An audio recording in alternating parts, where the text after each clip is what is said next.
Tonight on Would I Lie to You, comfortable sofa man, Eamon Holmes, king-size tall boy, Dara O'Brien, and part of the furniture, team captain, David Mitchell.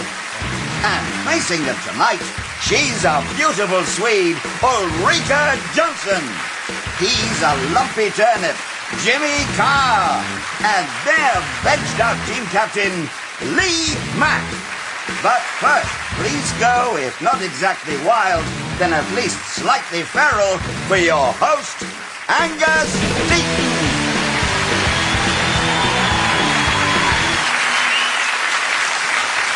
Good evening and welcome to Would I Lie to You, the panel game based on lies and how to spot them. We all lie, I know I don't.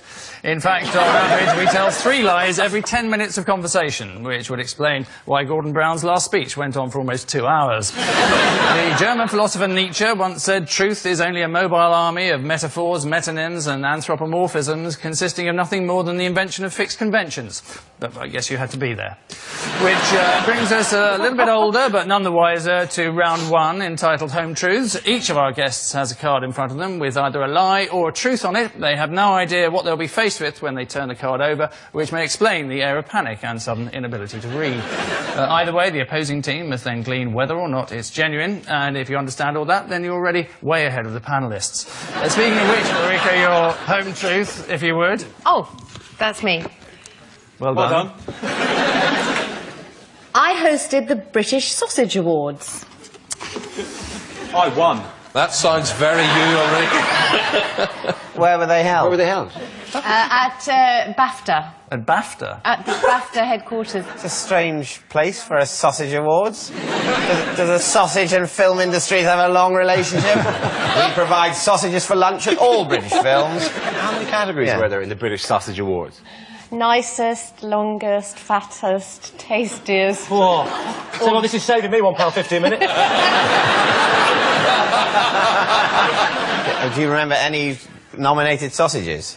No, it's all a bit of a blur, actually. Evidently. Yeah. So this is a while ago now. This is not a gig we could get you to do now, for example. No, probably Has your fee 90... risen? Are you out of the British sausage producers' range? I was paid very handsomely. How much? Just out of interest. I was probably paid about, I don't know, 30 grand. Stop it. I mean, farming is in crisis. They're throwing away £30,000 on patting each other on the back, as well as hiring BAFTA. It sounds like a sort of sick party. No one is saying that they shouldn't have awards. Let the poor sausage makers have a night out. But Jesus wept, 30 grand for a host. That's a bit extravagant, to be honest. David, you're going to have to make a decision. I think Ulrika would have been embarrassed doing the sausage awards. I think 30 grand takes away a lot of embarrassment. Okay. So we think it's true. I think it's true. You think it? I think it's a lie. Instinctively, I think it's a lie. Okay, you're going to override. I'm going to go with Eamon. Fair enough. They're saying it's a lie. So, what is the truth, Ulrika? It's the truth. Oh. Yep. Yes, it's true. Ulrika did host the British Sausage Awards. As host of the awards, you're entitled to as many sausages as you can eat, which damn near bankrupted the sausage community the year Vanessa Feltz presented them. Sausages are formed from fat, blood, nostril, anus and offal. Coincidentally, also the original names for the Spice Girls. David. When I was 23, I had to talk my way out of a fight with a paper boy. What was it about? What was the fight about? It was about, I was sitting sort of by the side of the road with a couple of friends, and we were chuckling about something, and he thought we were laughing at him. But you're a man and he's, what, 8? No, he was sort of, I'd say, mid-late teens. And how old were you? I was 23. So you were 23, mid to late teens, and there's 3 of you and 1 of him. Yep. I mean, of the 3 of us, one was a girl and 1 was me. And what happened? How did you talk your way out of the fight? Well, he came towards us. He dropped the bag with the papers in. Thud. And he said he was coming up like this, going. Like what? Sorry. Like this. When was this? 1872. Did he go like this? Yes, he went like this because, yes, he was an otter. And he said, I think he said, it was either what's your problem or have you got a problem? It involved the word problem, but not in a kind of, he wasn't really a problem solver. He wasn't like looking for a problem. He wasn't looking for you to go, my first is in crane, but not in canoe. Yeah, no, I had a strong impression that would have increased my chances of getting hit. And what were your friends called? Tom and Emma. Ooh, sounds like it was really going to kick off. Bless you. But when you're not telling the truth, you become like a little schoolboy and smiley and very hesitant, and suddenly, ooh, you're just, I want to take you home and put you up on a shelf. The second half of that's worse than the first. So are you thinking this is the truth, You've got or are to you go. agreeing with He's Ulrika? lying. He's lying. There's no way he's lying. He wouldn't lie about a thing like this. Go with me. Come on. Oh, it's a tricky one, isn't it? Who do you listen to? I'm going to go with Ulrika and say that I think that it's a lie.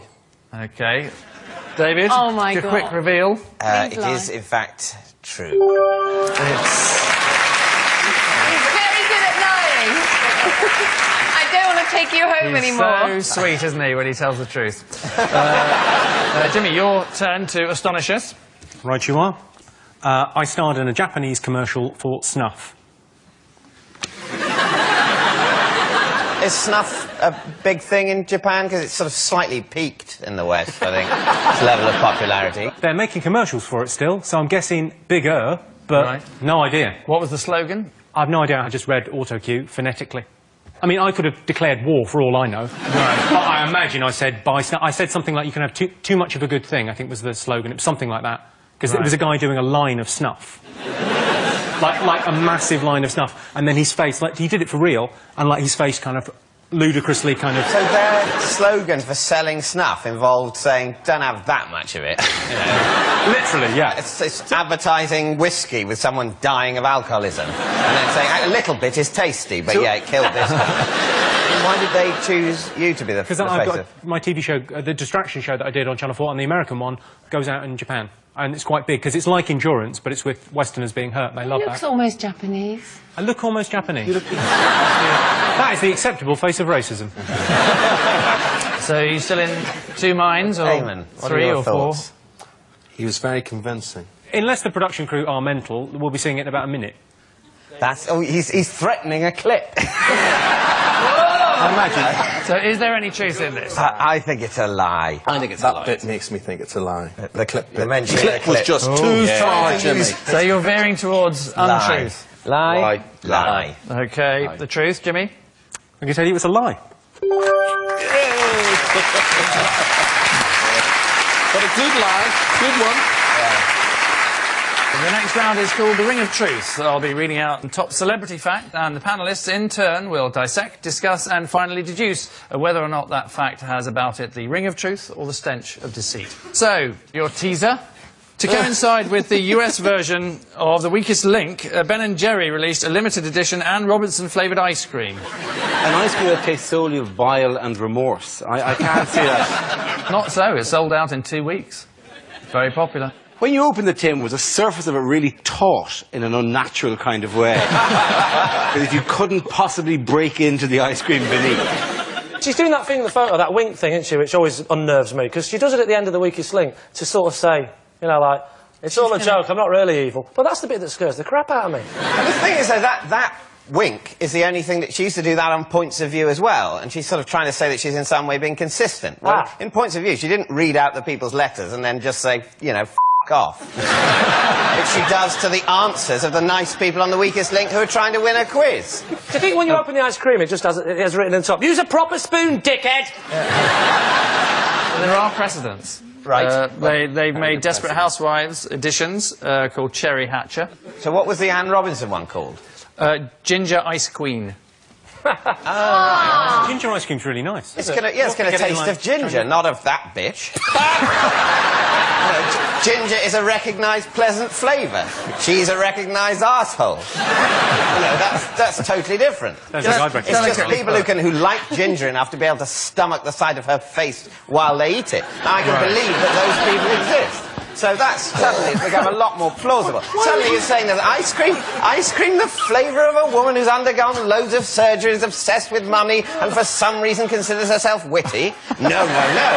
Ginger ice cream with a picture of that bitch? Yes.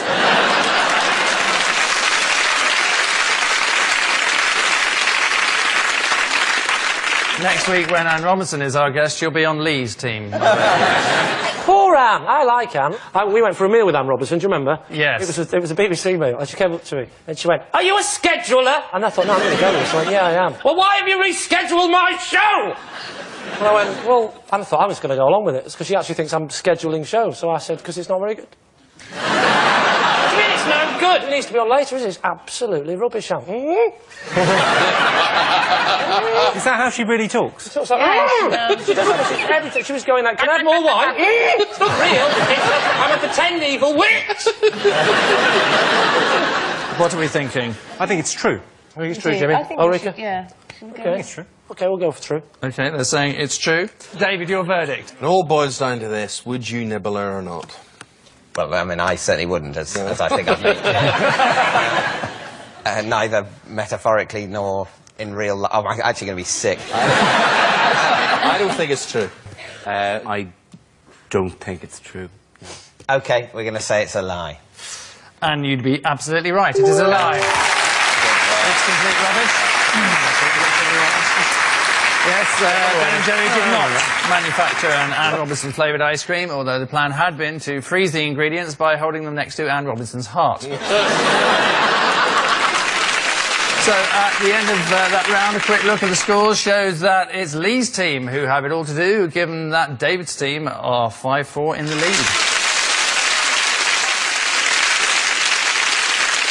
Telly Tales is the frankly slightly tweed title of our next round. Some classic TV footage for us all to endure, after which Lee's team will give us an additional related fact. This week, our subject matter is the pioneering children's infotainment series Blue Peter. Since it first hit our screens in 1958, Blue Peter has inspired thousands of kids to watch The Other Side.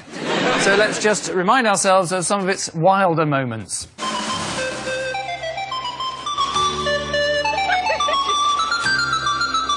Well, that's that then. That's tossing it. Oh, that's lovely. Unfortunately, the goat that you saw in that excerpt has died. Thank you.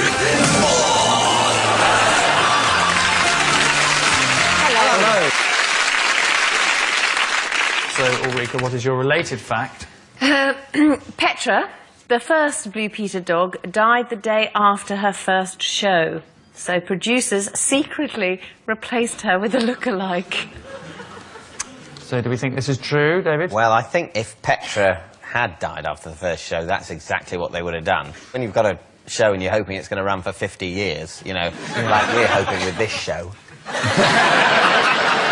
I mean, what? Yes, they must have made a point of introducing... This is a new sort of television we're doing where the programme has pets, and the children who haven't got pets can maybe think it's their pet. They couldn't possibly say to those children on episode 2, it died. We left it in the car park, and we didn't leave a crack. But we would probably have heard that. That probably would have gone. I think you'd know that. I think you'd know. I think it's true. Good idea. It's a good idea. OK, they're saying it's true. Ulrika? No, what we think is true. Hang on, what? Yeah, I think it's true, aren't we? Yes. Yeah, well, you're on your own on this one. You've screwed up before, both of you. Clearly no. OK, they're going for that. David, you're saying it's true? We're saying it's true. You're saying it's true. Ulrika, reveal all. Oh, please. Yeah, it's true. It is true. That's an amazing fact. It is true. Petra was secretly replaced by a look-alike after her death. Some people say that if you watched Blue Peter at the time, you could see clues that Petra had been replaced, like the rotting dog in the corner of the studio. So, Jimmy's fascinating fact is next, but first a masterclass from Simon Groom on how to present live TV. The thing about the tantalum is that, as I say, it's very light and very, very strong and ideal for these darts. Where am I? I'm talking... Sorry.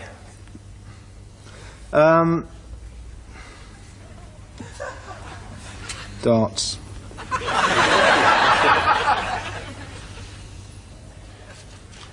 absolutely, completely lost. Right, OK, let's start about darts again.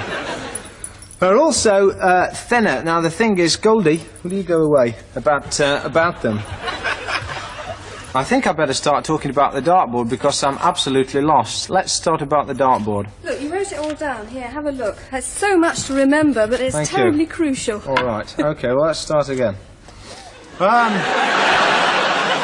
I like the way the woman came in and went, it's terribly crucial. Literally, there's never been anything less important than this in your life. Yeah. I feel his pain. I did kids' TV for years. I did kids' TV in Ireland for ages. Constantly. And your co-presenters hate you. Like what she did there, oh man, kids' TV presenters are always doing that. Great, if you watch CBBC now, you see them all being friendly and palsy and we're having a great time and we're making stuff and doing stuff. But they will at any stage wish to pick up the safety scissors and stab the other person and go, how did you get top of the pops, you bitch? It's a vicious thing. So, Jimmy, what's your intriguing piece of information? Right, OK, my fact on this is Simon Groom and Peter Duncan once had a fight in the Blue Peter garden after a row over a BBC parking space. Now, why did they choose the Blue Peter garden? They were in the garden filming a bit and they had a fight. They were filming a bit. The parking had presumably happened earlier. Yep. And they filmed it. Well, how did the parking anger reassert itself? They were fighting over parking spaces. It's all right, I've got this, Angus. Leave it. It's quite rare. It's not like I can handle this. But this is what I don't understand. There's been an argument about the parking spaces. They're filming the piece in the garden. Why does the fight start there? So imagine you're having a disagreement with someone. I've never disagreed with anyone, but OK, I can imagine. Well, you're disagreeing with me right now, so this is what it's like. No, it's just, you know, we both mean the same thing. It's just you don't realise it yet. I think in fairness to them, it says it's about a parking space, but clearly they didn't get on with each other. The rumours were that Simon was slightly jealous of Peter. Maybe they actually really did get on deep down. There was a lot of love there. And a lot of love and complicated feelings and tears and hate, and they start fighting and just to touch another human, and then the fighting starts getting a bit of amorous, and you know, and then they're kissing and fighting and scratching their clothes off each other, and then they fall in the pond and it's all fine and there's no sex. You know what co-presenters are like, don't you, Eamon? That would never have happened in GMTV. We didn't have a garden to fight in. That was.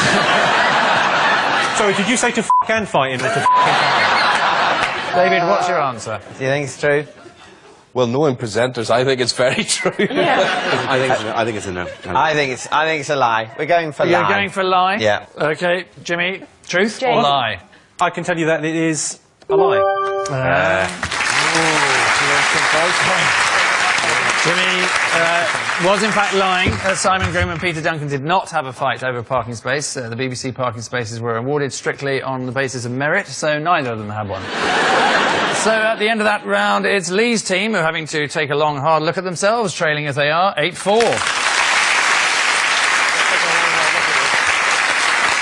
Our next round goes by the nonsensical title of This Is My. Each of David's team will claim to have a genuine connection with tonight's special guest person, who we're about to introduce you to. It's up to Lee's team to identify the real McCoy. So please welcome this week's special guest person, Alan.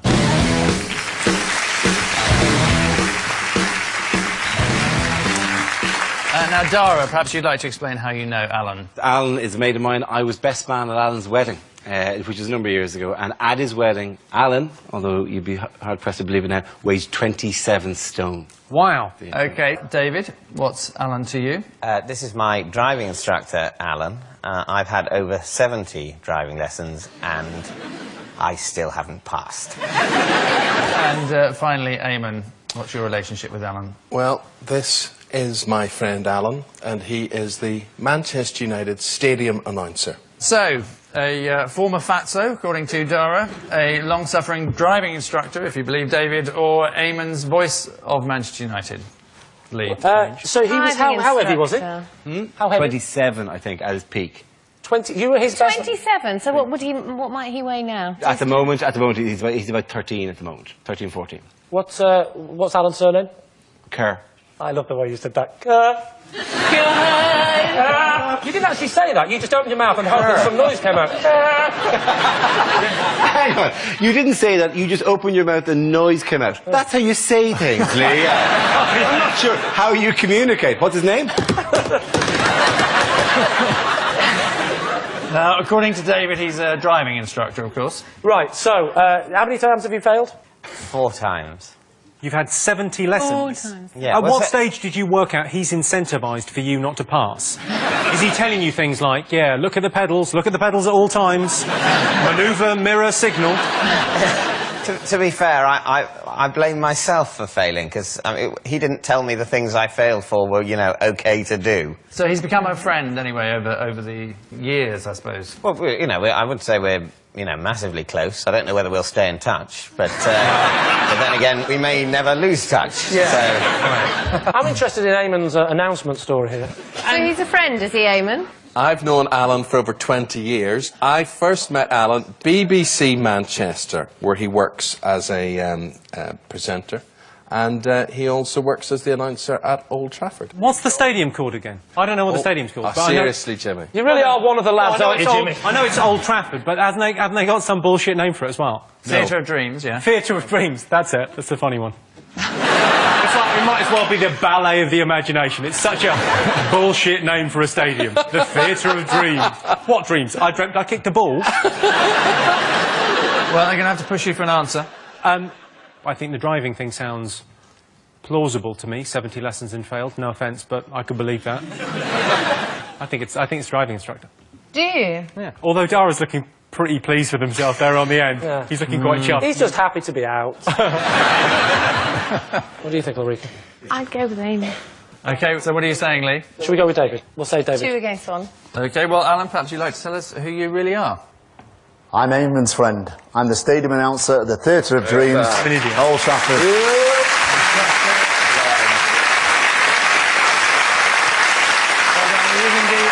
The voice of Old Trafford. Congratulations to Alan. Alan has several duties at the club. He announces the teams, the scorers' names, and how many lap dances the players have roasted the night before. And so to our final quick-fire round, more lie detecting without the aid of ethanol, but this time against the clock, starting now. Eamon. I once saw Carol Vorderman broken down at the side of the road, but I didn't stop to help her as I was running a bit late. How do you mean broken down? In a car, or she was having She's a breakdown? having a nervous breakdown. It's her car. So where was this, Eamon? A3. Right. On the lay-by.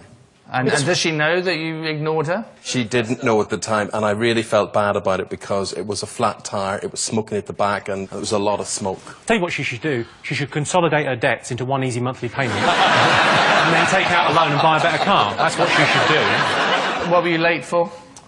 Well, I just had to get home. Sleep's very important in my life, you know. It was... What time is it? Well, it was 10 o'clock at night, but it was a summer's night. And So you this left was like a quite woman on her own on the side But of it the was a road. bright night. It was a bright night. Where were you? In Norway? It was a summer's night.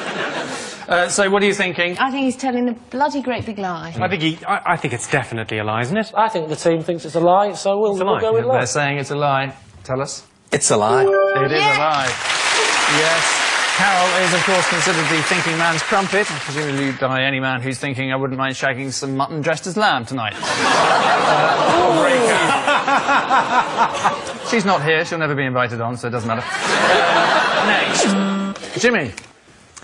I lost my virginity at 26. Oh, that's true. Yeah, that's true. Yeah, we're all. Yeah, that's true. Okay, we can True. Okay, is it true? Well, no. No, seriously. It's true. For the sake of, decency, go on, tell us all about it. Well, I was very religious growing up. Very religious until I was about 26. And then I was all about the poontang.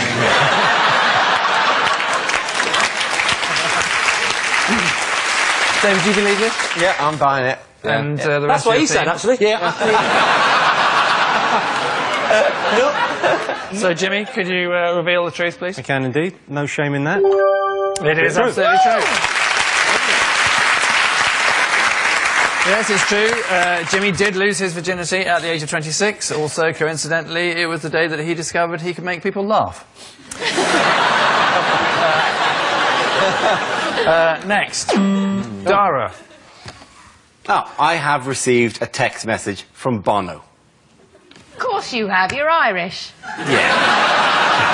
And there are 7 of us. We live in one big house and we all dance in a circle around together.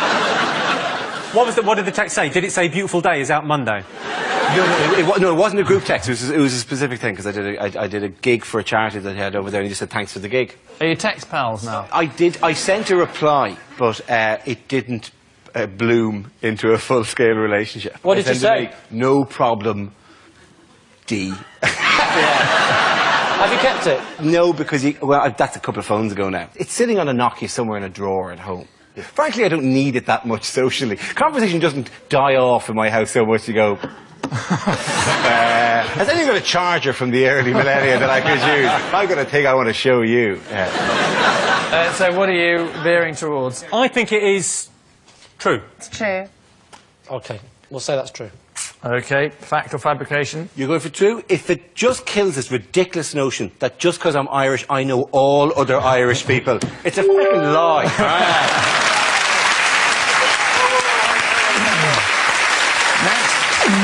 Eamon. Now, I have 7 cats, and they're called Monday, Tuesday, Wednesday, Thursday, Friday, Saturday, and Pickle. Sorry, what was the last one? Pickle. Pickle. Why didn't you call him Sunday?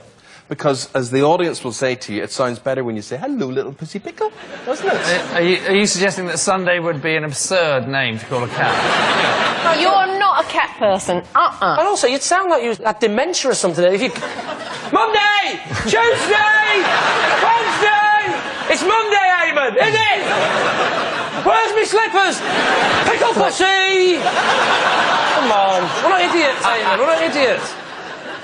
Could you describe Tuesday to me? And don't say it was a lovely walk in the park. Right? Tuesday is a particularly ginger little Tom cat. Thursday. Tell us about Thursday. Thursday's grey and sort of white chest. What colour's Wednesday? Wednesday's sort of, well, you won't believe this, but sort of green, olive-looking colour. Okay. Green cat now? Oh, well, of course it's true. You've got a green cat. What colour is Tuesday's cat again? Tuesday's cat is a sort of gingery colour. Ooh. Oh, but good idea. Yes. He's remembered that lie. I'm willing to go for it. Jimmy thinks it's true. Ulrika? I'm kind of inclined. Are you two mental? Are you actually mental people? He's just so lovable. He's got a green cat. What bit of that is true? It's an absolute load of codswallop, Eamon Holmes. So you're saying it's not true, so is he lying or is he not? It's a lie. You were very good. It's a lie. Eamon does not have 7 cats called Monday, Tuesday, Wednesday, Thursday, Friday, Saturday and Pickle. The only spoiled, pampered creature Eamon spent any time with is Anthea Turner. And after a while, he wouldn't let her on the sofa either. Incidentally, Pickle the cat is what Korean chefs do if customers order a starter. Which irritating noise means that at the end of our final round, it's David who are tonight's superheroes, triumphing over Lee's team 13-6.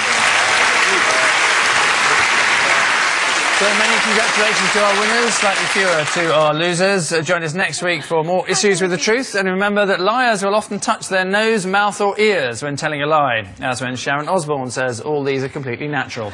Good night. What I Lie to You is back in 2 weeks, and that's the truth, as it's the Live Earth concert next Saturday on BBC One. Slipping into a fat suit and women's clothing for film comedy, Martin Lawrence stars in Big Mama's House in 20 minutes. That's after the news, which is next on BBC One.